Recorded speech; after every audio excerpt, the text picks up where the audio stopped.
नातेसंबंधांमधलं प्रेम, विश्वास, मैत्री, देणं घेणं, देवाणघेवाण ह्या सगळ्या गोष्टी ज्या आहेत त्या मेंदूला अत्यंत पूरक आहेत. एखादे पेशंट ॲडमिट होतात स्ट्रोकनी किंवा पॅरालिसिस झालेला असतो.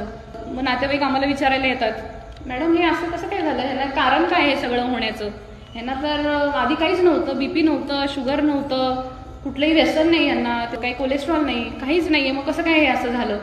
मग आम्ही आपलं काहीतरी शास्त्रीय कारण सांगायला चालू करतो. नातेसंबंध एकदा बिघडले की ते मेंदूवरती इतका मोठा स्ट्रेस क्रिएट करतात. आमच्या मेंदूमध्ये जे डोपामिन आणि ॲड्रेनालिन रिलीज होतं त्या स्ट्रेसमुळं, तो स्ट्रेस जो असतो तो आपल्या शरीरातल्या किंवा मेंदूतल्या रक्तवाहिन्या ज्या असतात त्यांचं आकुंचन करतो आणि मग स्ट्रोक होतो. म्हणजे आधीचं काहीच नसतं, BP शुगर, पण सडन BP वाढलं आपण म्हणतो ना, म्हणजे एखादं त्यांना स्ट्रेस आला, टेन्शन आलं आणि BP वाढलं, तसा प्रकार घडतो आणि मग स्ट्रोक होणे किंवा फिट्स येणे असे प्रकार घडतात.